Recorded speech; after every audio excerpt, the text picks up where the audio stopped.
매년 그러지만 2009년은 특별히 유별나게 너무 빨리 지났고, 뭐 교회적으로는 어려운 문제가 없었습니다만은 그래도 여러 가지 문제로 참 어려웠던 한 해 같습니다. 제가 이제 내년이면 우리 흔히 말하는 제가 이제 목회 30년이 되는 해인데요. 제가 1980년도에 처음 전도사를 했을 때 목사님과 함께 교회를 따로 떨어져 나와서 개척을 하기 시작했는데 사무실이 없어서 목사님이 쓰시는 연립주택의 거실을 사무실에 써서 제가 매일 그 사무실에 출퇴근하게 되었습니다. 그때 이렇게 목사님을 보면 목사님 목회 어려움이 뭐였냐면, 그때는 다 경제적으로 이렇게 넉넉하지 않았기 때문에 다 어려우니까 어려운 게 아니잖아요. 그 문제가 되지 않았습니다. 어렵다는 게 이제 개척했기 때문에 그 개척하는 목사님으로서 때때로 교회를 이끌어 나가다 보면 성도들하고 부딪힘, 그런 문제. 또 하나는 방이 없는 조그마한 거실이기 때문에 제가 앉아있는데도 불구하고 사모님과 한번 붙었을 때 그 전도사 앞에서의 쪽팔림, 그런 거 빼고는 모르겠습니다. 그것 말고 또 그분께서 당한 어려움이 계시는지 모르겠습니다만은 제가 볼 때는 그 정도였는데 30년 지난 지금 제가 보면 제 주변에는 저로 하여금 목회를 허물고 나는 세상 역사들이 얼마나 많아졌는지 몰라요. 얼마나 많아졌는지. 저를 시비 거는 성도가 많다는 게 아니고요. 그런 건 없는데 눈만 뜨면 목사답지 않게 살게 만드는 세상의 유혹과 소리들이 얼마나 많은지. 아무것도 아닌 문제 가지고 고민될 문제들이 얼마나 많은지. 우리 때는 제가 전도사 처음 할 때는 동성연애, 그건 나오지도 않았습니다. 동성연애를 목사를 인정할 건가 말 건가는 나오지 않았습니다. 우리 감리교회는 지금 동성연애 하면 잘립니다. 근데 그때는 그런 말을 감히 내놓지 않았습니다. 근데 지금은 그 문제 가지고 고민하는 목사들이 많이 있습니다. 너무나 많이 세상이 악해져서 저나 여러분들이 예전 믿음 가지고는 내 믿음도 지키기 힘들 뿐만 아니라 그 믿음을 지키는 게 중요한 게 아니고 믿음을 가지고 살아서 내 삶 속에 믿음의 흔적들이 드러나야 되고, 나 혼자 복받아 잘 사는 게 아니라 내가 잘 살면 내 남편이, 내 아내가, 우리 가정이 잘 살면 내 옆에 가정이, 내 옆에 교회가. 나 아멘 할 때까지 한번 해봐야 되겠어요. 1년을 지나도 왜 수준이 똑같은가 몰라요. 내가 다시 한번 할게요.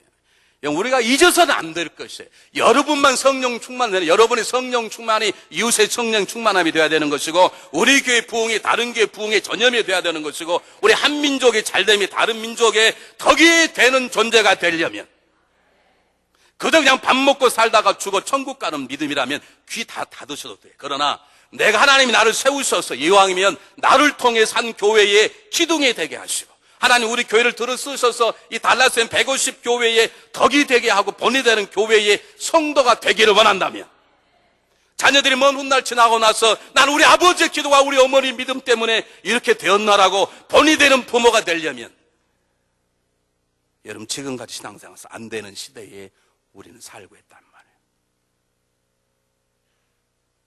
제가 목사가 돼 보니까 예전에 전도사 때 제가 섬기던 목사님보다 제 목회자가 훨씬 더 어려워요.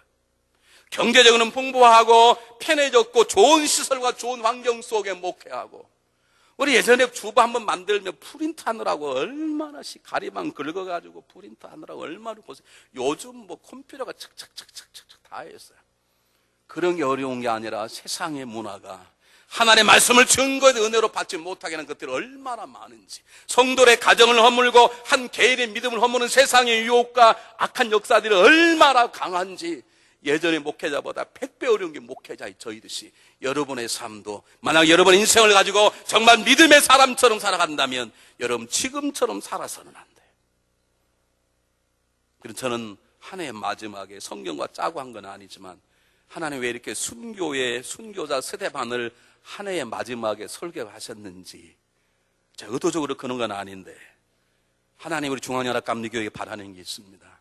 하나님 우리 교회를 들어 쓰시려고 그러십니다. 하나님 여러분 한 사람 한 사람을 필요로 하십니다. 여러분 보세요. 여러분이 아무것도 아닌 것 같지만 하나님 여러분을 통해서 하나님의 영광을 드러내시려고 그러시는 것입니다. 그러려면 그저 한 번 예배 와서 예배 드리고 가는 그 수준이 아니라, 오늘 스데반처럼 순교당하여 장렬하게 죽는 순교자는 아닐지라도 그 순교자의 마음을 이해하고 순교자의 모습으로 살아가고자 하는 순교자적인 믿음이 저에게도 여러분에게도 필요하다는 것입니다. 그것이 없이는 우리는 구원받을지 모르지만 소돔성을 뛰어나온 롯의 부끄러운 구원처럼 그런 구원을 얻게 될 것이고, 만약 여러분들이 정말로 순교자적인 믿음을 가지고 살아가지 않는다면 우리는 날마다 전쟁터의 후송에서 날마다 병원에 들어 놓이는 부상병처럼 붕대 감고 이먼스 룸에 들어있어서 목회자가 날마다 신방과 위로해야 될 그런 인생으로 살게 될지도 모를 것입니다. 여러분이 그러지 아니하고, 하나님 제가 적은 몸이지만 하나님 저를 들어 쓰십시오. 이만 우리 가정의 믿음의 기둥이 되게 하십시오. 저 때문에 우리 아내가 살고, 저 때문에 내 자녀가 살고, 나 때문에 우리 남편이 살고, 나 때문에 내 자녀가 살고, 우리 가정이 있으므로 우리 교회가 든든해지고, 우리 교회가 있으므로 이 지역에 있는 교회들이 살만한 그런 교회를 쓰시려면 저에게 믿음을 주십시오라고 기도하되, 그 믿음이 순교자적인 믿음이 되어야 되겠다, 그 말입니다. 그래서 오늘 스데반의 얘기를 통해서 우리 한 해를 잘 보내고 2010년도 이런 믿음으로 하나님이 살길 원하셔서 이 말씀을 주는 거라고 생각하고 제가 말씀을 나누겠습니다. 순교자적인 믿음이 무엇인가? 제일 첫 번째, 오늘 성경 본문에 보니까 스데반은 돌에 맞아 죽게 되었습니다. 돌에 맞아 죽을 아무런 이유가 없는 것입니다. 참 이상한 것은 베드로가 설교할 때는 사람들이 감동을 받아서 3,000명, 4,000명 교회에 모여들어 명설교자로 초대교회의 강력한 부흥사로 베드로가 떴는데, 똑같은 설교를 하는데 스데반에게는 짱돌이 날라오는 거죠. 그것을 스데반이 피할 수 있었습니다. 말하지 않으면 됩니다. 왜냐하면 스데반의 잡은 구제 사역하는 데 뽑힌 것입니다. 자기가 복음을 증거하지 않아도 됩니다. 유대인들의 잘못을 당신들이 죽였노라고, 당신들이 살인자라고 말하지 않아도 됩니다. 원래 말씀의 증거는 사도들의 목이기 때문에 그냥 엎드려 가져온 구정권 가지고 가난한 사람 나누어 주기만 하면 인생을 편히 살 수 있는데, 하나님은 스데반에게 입을 벌어 복음을 증거케 하고, 입을 열어 그들의 잘못을 지적하게 하고, 그리고 달아온 돌을 맞아 죽게 만드는 것입니다. 그 죽음을 보면서도 스데반은 비굴하지 않았습니다. 도망치지 않았습니다. 이유는 딱 하나입니다. 내가 설교해서 명부흥사가 되든, 내가 설교함으로 적들이 이를 갈고 나에게 돌을 던지듯, 그걸 결정하는 것은 하나님이 하시는 것이다. 하나님이 주권 앞에 스데반은 자기 생명, 자기 모든 것을 다 내려놓았습니다. 순교자적인 믿음으로 살아간다는 건 바로 그런 것입니다. 여러분의 생명의 주인이 누구십니까?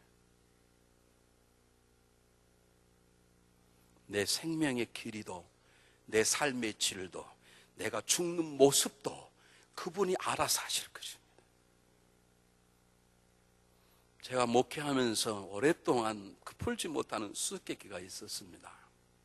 참 진실하게 신앙생활 하는데 계속 어려워 안 되는 거예요. 대강 신앙생활에 하나님께 적당히 손을 좀 보셨으면 좋겠는데, 하나님 손도 대지도 않아. 그냥 다 잘 돼. 자식까지 잘 되고 다 잘 돼. 그런데 참 신앙생활 바르게 하는데 어려운 분들이 계셔. 저는 그게 왜 그런지 몰랐습니다. 목회다가 알았습니다. 왜 그러느냐? 하나님 마음입니다. 하나님 마음이라고. 그분이 결정하실 거라고. 그 목회자의 마음도 아니고, 그 사람의 삶의 질도 아니고, 그 사람의 깨끗함도 아니라고. 세상 사람들은 나쁜 사람은 가난하게 살아야 되고, 선한 사람은 착하게 잘 살아야 된다고 세상은 그렇게 말하지만, 여러분, 하나님은 하나님이 결정하실 것입니다. 그분이 부하게도 하고 가난하게도 할 것입니다. 그분이 평생 건강하게 살기도 하고 평생 골골거리며 살기도 할 것입니다. 하나님께서 어떤 사람에게 수많은 사람을 사랑을 받게 하고, 어떤 사람이 수많은 사람에게 공격받아 돌을 맞아 죽게 하는 삶은 하나님이 결정할 것입니다. 그걸 하나님께 스데반은 맡겼다는 것입니다. 여러분, 이 믿음이 없이 2010년도 여러분의 삶에는 결코 자유함이 평안함이 없습니다. 제가 장담할 수 있습니다. 여러분 주머니에 있는 물질이 누구 것입니까? 여러분 24시간 시간이 누구 것입니까? 누구 때문에 결정하십니까? 스데반은 빠지지 않았습니다. 저는 목회하면 가장 많이 듣는 게 그것입니다. 목사님, 제가 뭘 잘못했길래 우리 가정에 이런 어려움을 주십니까? 모릅니다. 하나 아는 건 하나님이 그렇게 하셨을 뿐이죠. 여러분 2009년을 누구의 손에 여러분 인생을 맡기셨습니까? 2010년을 누구의 손에 맡기시겠습니까? 내 손에 내 인생이 가니까 억울할 일이 많고 속상할 일이 많고 잠 안 올 일 많고 뚜껑 열릴 일 많지. 하나님께 다 맡기면 모든 게 은혜요 감사일 뿐인데, 그가 나를 높은 위대한 설교자로 세우시던 하나님 내 설교 한마디로 돌에 맞아 죽게 하는 고통스러운 순교길을 가게 하시던 그것을 결정하는 분은 하나님이시라는 이 순교자적인 마음을 가지고 갈 때 우리 인생의 삶 가운데 하나님의 역사심이 진실로 나타나는 것입니다. 우리 교회에 머리카락이 너무 빠져가지고 큰 고민한 분이 계셔서 제가 머리를 다 밀어버려라. 뭘 그리 신경을 쓰냐. 그때 그분이 제가 하신 말씀이, 목사님은 머리카락이 너무 많이 나셔서 머리카락 없는 사람의 고통을 몰라서 그렇습니다. 그 말이 맞기는 맞아요. 그럴 거예요. 네, 여러분, 대머리는 어떻습니까? 얘기 한번 해보시죠. 대머리에 사람이 좀 싫어한다. 영화배우 할 것도 아닌데 어차피 영화배우라면 뭐 주연급이 못 된다 그러지만 영화배우 할 것도 아닌데 좀 남이 안 하고 어차피 한 사람하고 살면 되는 것이지 무슨 그냥 뭐가 또 보여가지고 잘 보이려고. 집에 가면 대머리고 나오면 쓰고 나오고 누구한테 잘 보여서 무슨 짓 하려고 그래요.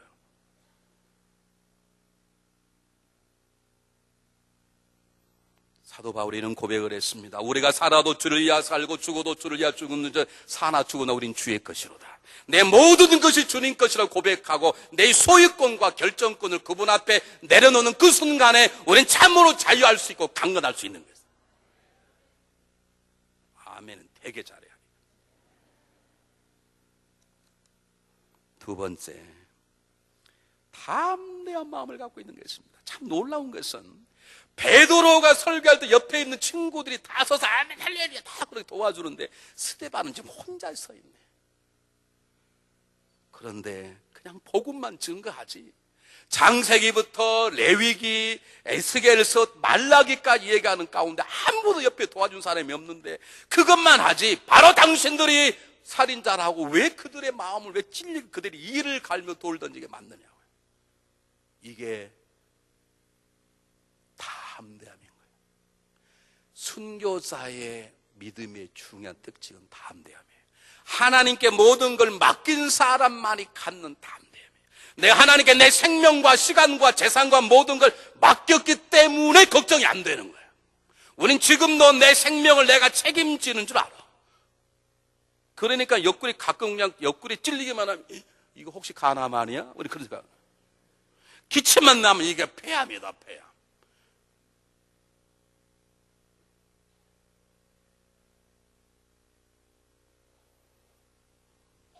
여러분, 담대함이라는 건 쉽지 않습니다.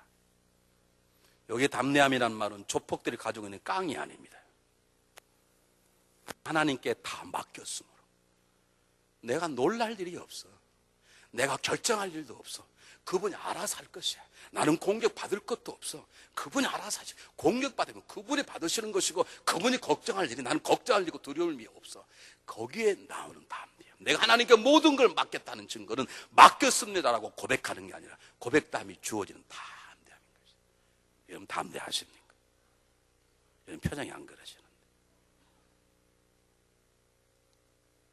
제가 몇 년 전에 파라구에 선교를 갔잖아요. 제가 여러 번 잠깐 말씀을 드렸는데 파라구 선교를 가서 마지막 돌아오는 날 잠을 자는데 이 애들이 그 지역에 있는 한인 애들이 있어서 그냥 마지막에 헤어지니까 그냥 잠을 못 자고 계속 떠들고 얘기하는 거예요. 잠을 좀 자야 되겠는데.